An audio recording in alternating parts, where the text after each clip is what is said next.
우리가 고백한 대로 우리의 자랑과 기쁨이 하나님이심이 증거되는 오늘 이 새벽 되기를 바랍니다. 함께 살펴볼 말씀은 요한계시록 4장 1절에서 11절 말씀입니다.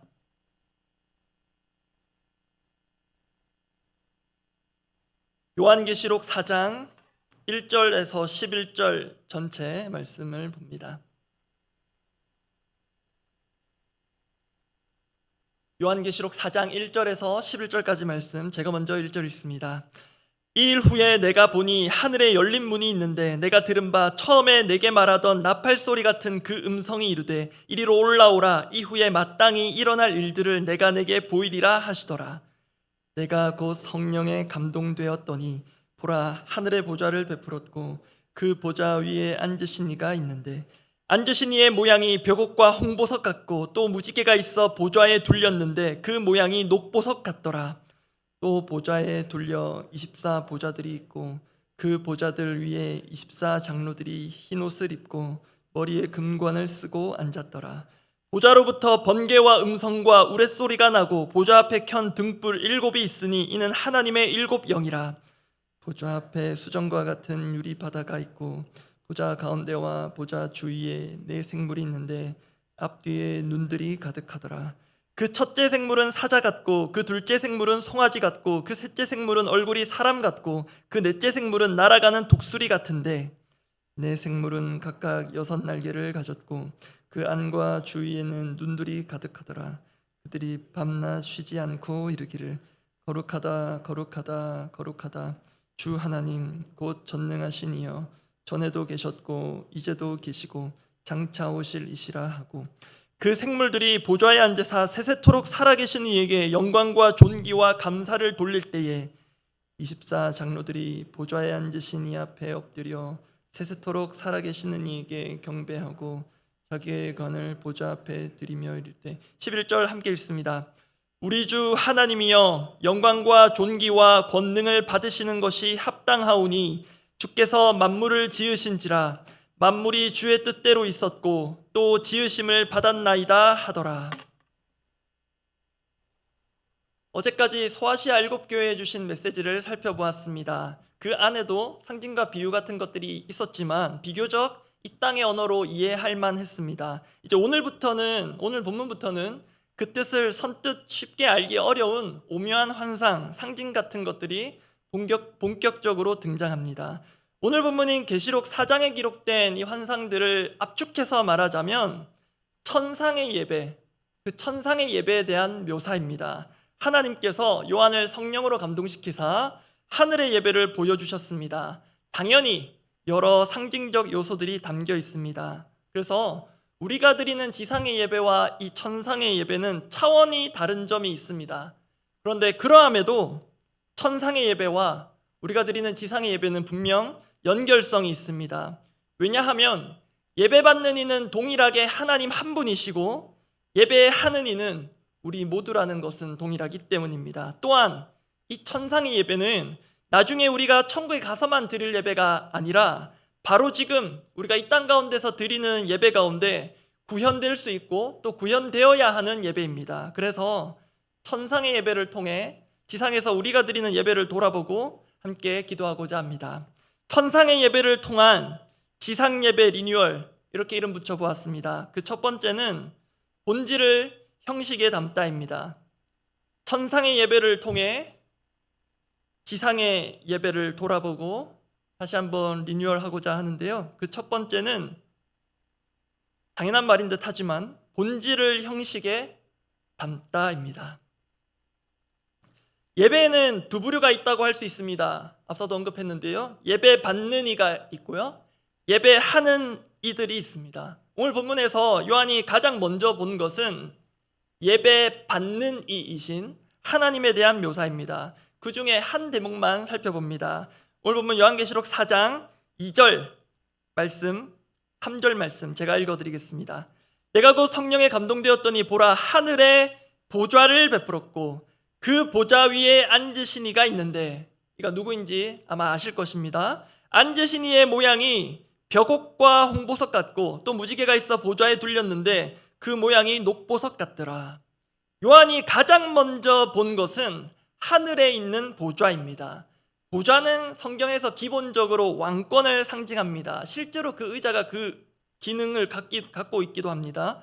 그 보좌의 위에 앉으신 이는 당연히 우리 주 하나님이십니다. 그 하나님에 대한 묘사가 조금 전에 읽어드렸던 3절에서 이어지는데요. 그 첫 번째 요소를 보니 보석입니다. 벽옥과 홍보석 같고, 우리에게 익숙한 표현은 아닌데 참고로 여기서 벽옥은 루비로 봅니다. 그런데 이 벽옥과 홍보석 같다는 상징적 묘사를 보면 지금 우리에게는 특별한 어떤 의미가 있는지 선뜻 와닿지 않을 수 있습니다. 그러나 일단 여기에 주목할 이유가 있는데요. 보좌 위에 앉으신 하나님을 묘사하는 첫 번째 부분이기 때문입니다. 그래서 단순히 하나님께서 보석처럼 귀하시다는 정도가 아니라 분명 어떤 의미나 중요성이 있지 않을까 생각해 볼 수 있습니다. 여기서 중요한 배경이 될 수 있는 것이 구약의 배경입니다. 구약의 배경이 이 대목에서 요긴하게 활용될 수 있는데요. 구약 성경에 보면 하나님께서 제사장의 옷을 직접 디자인해 주신 바가 있습니다. 특히 대제사장의 흉패에는 특별한 보석들 12이 달려 있는데요. 거기에 오늘 본문에 언급되는 벽옥과 홍보석이 특별한 위치에 박혀 있습니다. 그 대목이 출애굽기 28장 15절부터 나오는데요. 제가 조금 속도감 있게 읽어드리겠습니다. 제사장의 옷을 이렇게 만들라는 하나님의 말씀입니다. 너는 판결 흉패를 에봇 짜는 방법으로 금실과 청색 자색 홍색실과 가늘게 꼰 배실로 정교하게 짜서 만들되 16절은 생략하고 17절로 갑니다. 그것에 네 줄로 보석을 물리되 첫 줄은 홍보석 황옥 녹주옥이요, 둘째 줄은 석류석 남보석 홍만호요, 셋째 줄은 호박 백만호 자수정이요, 넷째 줄은 녹보석 호만호 벽옥으로 다 금태에 물릴지니. 보시는 대로 오늘 계시록 보좌에 앉으신 이를 묘사하는 데 사용되었던 벽옥과 홍보석은 흉패에 달린 보석들 중에 처음 것과 마지막 것입니다. 참고로 성경에서 처음 것과 마지막은 상징적인 의미를 보면 그 안에 있는 모든 것을 내포하는 것이기도 합니다. 그래서 우리는 잘 모를 수 있지만 이 환상을 본 요한은 벽옥과 홍보석을 보면서 떠오른 장면 또는 이미지가 있었을 것입니다. 그것은 앞서 확인한 대로 제사장의 옷이고요. 장면이라 함은 그 제사장을 위시하여 이스라엘 공동체가 함께 예배하는 장면입니다. 그때 제사장 가까이 있는 자든 멀리 있는 자든 제사장 본인이든 눈에 번쩍거리는 보석들을 보았을 것입니다. 그런데 오늘 본문에서 하나님은 그 제사장의 옷에 박힌 벽옥과 홍보석을 사용하셔서 자신을 계시하는데 상징적으로 계시하신 것입니다. 여기에 담긴 묵상할 거리가 적지 않아 보입니다. 그중 하나를 뽑은 게 첫 번째 메시지, 본질의 형식을 담다입니다. 더 정확하게 말씀드리면 본질을 그 본질에 합당한 형식 안에 담다입니다. 최근에 성도님들로부터 또 순장님들을 통해 취합해서 예배 리뉴얼에 대한 피드백을 받았습니다. 다양한 의견들이 있었는데요. 그 중에 상당히 많은 부분을 차지한 것이 형식과 본질에 대한 것이었습니다. 간략히 말씀드리면 예배 리뉴얼이 형식에 너무 치중한 바가 있고 반대로 본질은 놓친 것 같다라는 피드백입니다. 목회자로서 참 뼈아픈 부분입니다. 그런데 제가 지금부터 설명드릴 말씀을 오해는 마시기 바랍니다. 절대로 이런 부분을 디펜스할 의도가 아닙니다. 설명을 위한 것이니 끝까지 잘 들어보시기 바랍니다. 우리가 형식에 너무 치중했고 본질을 놓쳤다는 것에 저도 동의합니다. 우리는 앞으로도 그럴 가능성이 다분한 사람들입니다. 그런데요, 그렇다고 극단의 경우로 반대로 형식은 전혀 중요하지 않다라고 한다면 그건 역시 바람직하진 않습니다. 왜냐하면 본질에 어울리는 형식이 필요하기 때문입니다. 이에 대한 가장 단순한 일상적 예를 들어보자면요, 음식과 그릇에 비유할 수 있습니다. 최고의 음식을 만들었습니다. 또 대접받습니다. 그러면 거기에 어울리는 그릇, 접시가 필요합니다. 음식이라는 것은 본질이라 할 수 있고 그리고 그릇이라는 것은 형식인데 서로가 걸맞아야 아름답고 받는 이도 받기에 좋습니다. 오늘 본문으로 와서 이 천상의 예배를 묘사하는 대목에서 특히 보좌 위에 앉으신 하나님을 묘사하는 이 대목에서 하나님은 구약의 제사장 옷을 연상시키는 보석을 통해서 자신을 계시하신 이유가 무엇인가? 이 본질과 형식이란 측면에서 보자면 제사장의 옷에 달린 보석은 형식입니다. 그런데 우리가 생각하기에는 아무 옷이나 입으면 안 되는가? 제가 지금 정장을 입고 있는데 굳이 정장을 다 입고 예배 인도할 필요가 있는가? 어떤 면에서는 아무렇게나 입어도 되지 않는가? 그 형식에 불과하지 않는가 할 수 있는데요, 전혀 그렇지 않습니다. 앞서 출애굽기 말씀 확인한 대로 하나님께서 직접 디자인해 주셔서 이렇게 만들고 입어라 하신 것이 제사장의 옷입니다. 그걸 역사에 걸쳐 모든 백성들이 보면서 예배드렸습니다. 눈에 번쩍거리는 빛나는 보석들이 백성들의 기억에 선명할 것입니다. 그 기억을 가진 요한과 하나님의 백성들이 오늘 이 계시록 말씀을 1차적으로 받았습니다. 즉 형식 가운데 본질이 담겨 있습니다. 그 제사장의 옷으로 하나님께서 자신을 계시하는데 여기에 담긴 본질은 바로 하나님의 영광입니다. 특히 제사장은 이스라엘 공동체를 대신하고 또 대표하여 제사를 드렸습니다. 그 의미가 담긴 것이 옷에 달린 12보석입니다.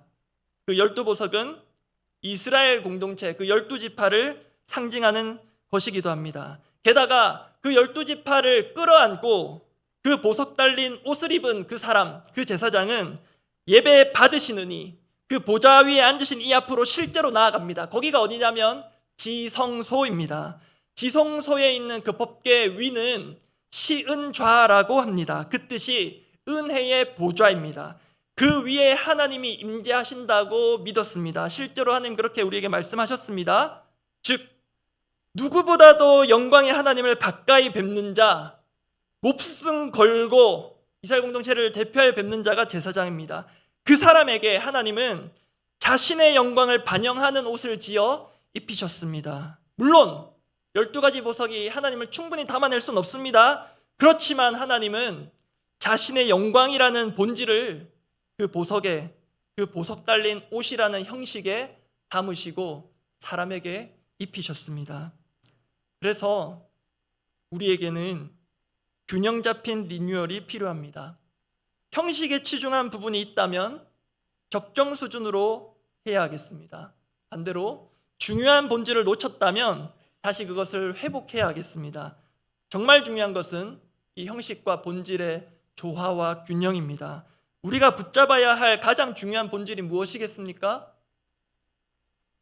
우리에게 있어서 놓쳐서는 안 되는 가장 중요한 본질은 하나님의 영광이요, 하나님 그분이십니다. 그 하나님의 영광을 드러내는 형식, 그 하나님을 드러내는 형식이어야 합니다. 그런 점에서 우리의 예배 리뉴얼은 끝이 없습니다.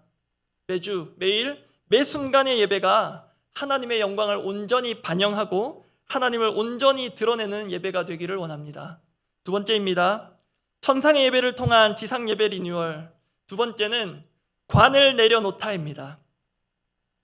천상의 예배를 통한 지상 예배 리뉴얼.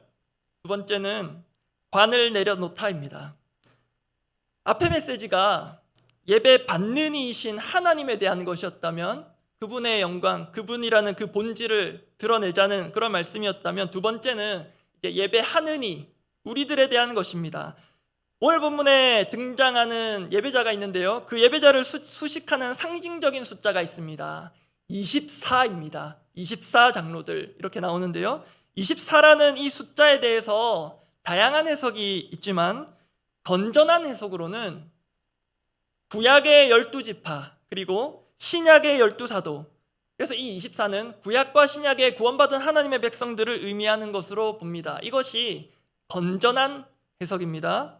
그 24 장로들이 어떻게 예배하는지를 본문에서 보겠습니다. 오늘 본문 요한계시록 4장 10절 11절 제가 읽어드립니다. 24 장로들이 보좌에 앉으신 이 앞에 엎드려 세세토록 살아계신 이에게 경배하고 자기의 관을 보좌 앞에 드리며 이르되, 11절은 함께 읽어보겠습니다. 우리 주 하나님이여, 영광과 존귀와 권능을 받으시는 것이 합당하오니 주께서 만물을 지으신지라. 만물이 주의 뜻대로 있었고 또 지으심을 받았나이다 하더라. 말씀드린 대로 24 장로들의 의미가 그렇다면 이들은 우리 모두를 대표한다고 할 수 있는데요, 그 점에서 이들이 대표하여 예배를, 하나님을 경배하는데 어떻게 예배했습니까? 자기의 관을 보좌 앞에 드리며 경배하였습니다. 합니다. 자기의 관을 보좌 앞에 드린다는 것이 어떤 의미겠습니까?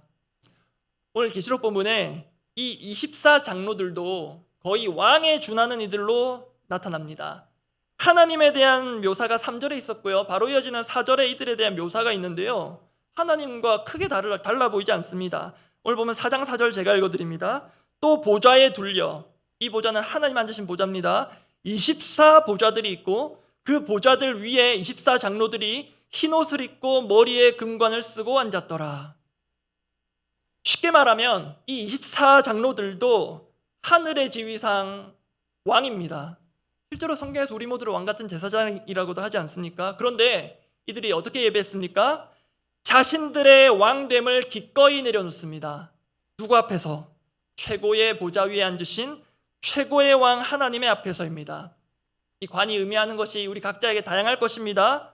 기본적으로는 자신의 모든 권한, 모든 권리, 또 이런 것이 있다면 모든 권력, 심지어 잘못 행사되는 모든 권위까지 모든 것을 기꺼이 내려놓습니다.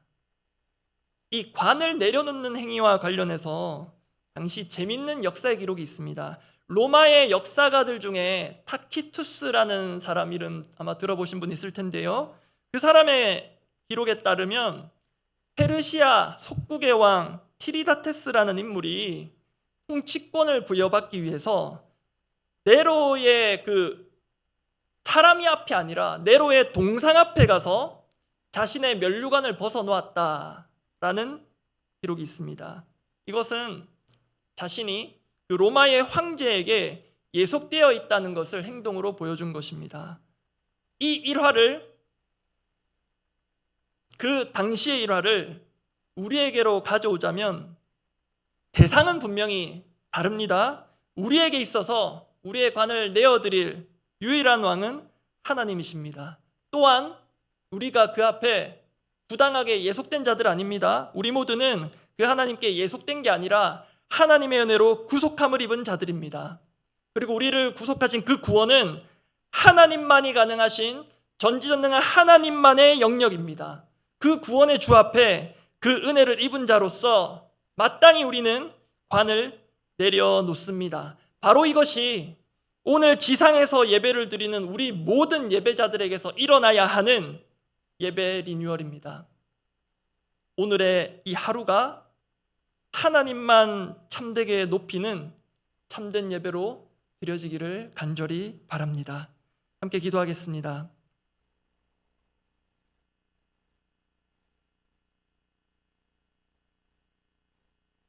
환상 가운데 24장로들은 구원받은 모든 하나님의 백성들을 의미한다고 말씀드렸습니다. 우리의 예배가 이렇게 되어야 할 것을 생각하며 제가 말씀 읽어드리고 기도하고자 합니다. 요한계시록 3장 10절 말씀 읽어드립니다. 24장로들이 보좌에 앉으신 이 앞에 엎드려 세세토록 살아계신 이에게 경배하고 자기의 간을 보좌 앞에 드리며 이르되, 우리의 기도는 이렇습니다. 영원하고 참되신 하나님께만 합당한 예배를 드리기 원합니다. 수도 없이 예배를 드리면서도 내 머리에 씌어진 관을 한 번도 제대로 내려놓아 본 적이 없다면, 혹여라도 심지어 하나님의 관을 내가 쓰고 앉아 있다면 얼른 깨달아 벗어드리고 하나님만 홀로 영광 받으시는 그런 예배 드리는 예배자, 그런 삶의 예배자 되기를 원합니다. 저에게 있어서 내려놓아야 할 관이 있습니다. 단혹 제가 인도자로 선 예배에 은혜가 있다는 그런 느낌이 들 때 사단은 기습적으로 공격해 옵니다. 너가 해서 그렇다. 그걸 하나님의 말씀과 은혜로 강력히 쳐내야 하는데요, 거기에 내가 넘어가면 예배받는 이가 하나님이 아니라 내가 되어버립니다. 그 점에서 조심스럽게 또한 도전드립니다. 우리는 예배받는 이신 하나님의 자리에 앉아서 우리가 예배받고 있을 수 있습니다. 그렇다면 그 하나님의 관을 얼른 내려놓아야 하겠습니다. 어떻게든 내가 예배에 만족할 수 있도록 해달라, 그 요청을 하며 우리는 자신도 모르는 사이에 예배받는 이 위에 억지로 비집고 앉아 있을 수 있습니다. 혹시 우리가 그런 예배 받는 이의 자리에 앉아서 예배를 드리고 있었다면 성령님 깨닫게 해주시고 정말로 하나님 앞에 우리의 모든 관을 내려놓는 참된 예배를 드리기 원합니다. 그 마음으로 함께 기도하겠습니다. 하나님 아버지, 우리가 예배를 드린다고 모였지만 우리도 모르게 예배를 받고 있으며 하나님의 영광을 담고 드러내야 할 이 형식들을 내 편의를 중심으로 바꾸고 난도질 해왔던 것이 있다면 주님 불쌍히 여겨 주시옵소서. 우리가 맞추고 연습한 모든 예배의 형식과 순서와 방식들이 하나님의 영광을 온전히 반영하는 것이기를 간절히 소원합니다. 사람을 감동시키고 인위적인 은혜를 주고자 남들의 것을 흉내내는 수준이 아니라 정말로 하늘의 예배가 이 땅 가운데서 드려지는 것이면 우리가 이 땅을 살아가는 가운데 천국 가기 전에 한 번이라도 맛보게 하여 주시옵소서. 살아계신 하나님 앞에 우리가 살아있는 예배를 드리는 그런 살아있는 예배자 되기를 원합니다. 아버지, 우리가 언제 어디선가 드렸던 좋은 예배를 기억하며 나아갈 것이 아니라 이 천상의 예배가 이 땅 가운데 이곳 가운데 구현되게 하여 주시고 하나님만이 홀로 영광 받으시는 예배 되도록 하나님의 영광을 가리는 것이 있다면 그 무엇이든 치우고 정리하고 정돈하고 하나님만 온전히 예배 받으시도록 주님, 우리가 혹여라도 교만하여서 또한 착각하여서 자만하여서 예배를 받는 자리에 있고 예배를 만족하는 자리에 있고 예배를 평가하는 자리에서 내려올 생각이 없었다면 주님, 우리를 다시 한번 일깨우시고 하나님만 참으로 예배 받으시며 그 참된 기쁨을 다시 한번 회복하는 우리 참된 예배가 되도록, 예배자가 되도록 은혜를 더하여 주시옵소서. 우리 공동의 기도 제목을 두고 함께 기도하겠습니다. 힘써 여호와를 알아가는 한 해 또 이 방학 되기를 원합니다. 정말로 우리 예배 가운데 우리는 살아계신 하나님을 예배하는 자들입니다. 그 살아계신 하나님을 예배 가운데 만나면 우리 삶이 정말로 역동적으로 진짜 심장이 뛸 수밖에 없습니다. 그것을 정말 우리가 예배 가운데 경험하기를 원합니다. 그런 예배가 되게 하여 주시옵소서. 예배를 위해서 기도하면 좋겠습니다. 그리고 계속 기도하고 있습니다. 또 본당을 찾아오시는 또 귀한 분들 계신데요, 본당에 오시든 각자의 삶의 영역에서 하시든 정말로 그곳을 하나님을 예배하는 수시로 하나님 앞에 나의 삶의 관을 내려놓고 주님 어떻게 할까요? 예수님이라면 어떻게 하실까요? 그렇게 주님과 교제하며 하나님을 자신의 왕으로 모시는 그런 기도의 순간들이 되기를 바랍니다. 그리고 어제부터 이번 한 주간 우리 사역훈련생들에게는 특별한 일주일 종강을 준비하는 새벽 기도회가 되는데요, 우리 훈련생분들 너무 잘 아시겠지만 지금도 그 훈련을 하고 있습니다. 가장 중요한 사역이 있다면 말씀으로 하나님을 만나는 사역이고 기도로 주님과 교제하는 사역일 것입니다. 그것으로부터 자연스럽게 앞으로 하나님께서 맡겨주실 사역, 또 사람들에게 그 은혜가 하나님의 살아계심이 흘러갈 것입니다. 이번 한 주간의 기도에도 숙제가 아니라 주님과의 교제가 되고 하나님을 만나는 살아있는 현장이 되어서 사역 훈련이 더 생명력 있게 이루어지고 또 방학을 은혜롭게 보내고 2학기 훈련도 능력 가운데 잘 받을 수 있도록 우리 사역 훈련생들을 위해서 한번 특별히 중보하고 축복하고 기도해 주시면 감사하겠습니다. 그렇게 기도하고 각자 기도하고 돌아가시기 바랍니다. 기도하겠습니다. 하나님 아버지, 우리는 살아계신 하나님 앞에 나와 있습니다. 그냥 이 새벽에 말씀 듣고 내가 기도하고 그렇게 하루 시작해야지 자기관리 차원에서 새벽을 깨운 것이 아니라 주님, 우리는 두렵고 떨리는 마음으로 살아계신 하나님 앞에 나와 있습니다. 그 살아계신 하나님께서 죽은 말씀이 아니라 지금도 살아 역사하는 말씀을 우리 각자에게 주시고, 그래서 우리 마음 가운데 지치고 상한 것들이 있다면, 죽어가는 부분들이 있다면 주님, 살아나는 생동감 있는 우리 영혼이 다시 한번 주님 앞에서 새롭게 일어나는 그런 은혜와 역사를 더하여 주시옵소서. 주님, 이 본당을 우리가 이 방학 동안 비워두지 아니하고 또 기도실로 활용하고자 합니다. 또 우리가 각자가 걸어가는 걸음마다, 각자가 보내는 그 모든 곳마다 하나님을 생각하며 주님을 내 삶의 주인으로 모시며 내 관을 수시로 내려놓으며 내가 판단하고 결정할 수 있지만 그 결재권을 하나님께 내려놓으며 예수님이라면 저 같으면 어떻게 하실지를 여쭙고, 예수님이라면 이 상황 가운데서 어떻게 하실지를 참된 왕에게 여쭙고 영적 결재를 받아서 삶의 중요하고 사소한 모든 선택들을 주님 앞에 내려놓으며 주님 앞에 받은 것으로 살아가는 참된 예배자 되게 하여 주시옵소서. 시간 특별히 참여한 우리 사역훈련생들, 주님 쉽지 않은 1학기를 보내었을 텐데 누군가는 학도병으로 또 누군가는 주님과는 정말로 쉽지 않은 삶과 또 생업과 또 가정을 돌보며 그렇게 여기까지 왔는데 주님 종강을 앞두고 이 한 주간의 새벽 기도회가 하나님 숙제도 아니고 고역도 아니라 하나님을 만나는 생생한 귀한 능력의 현장이자 기도로 주님과 교제하는 그 교제가 더욱 깊어지는 자리가 되게 하여 주셔서 주님 우리 각자를 훈련생으로 부르신 그 하나님의 훈련은 하나님 종강이 없고 방학도 없고 하나님께서 우리를 각자를 귀한 길로 하나님만이 만드신 길로 각자를 특별하게 인도하심을 바라보고 그 기대로 오늘 하루도 하나님 손에 훈련받는 귀한 우리 사역 훈련생들 되게 하여 주시고 훈련의 인도자로 세우신 담임 목사님을 영육간에 강건케 하여 주시옵소서.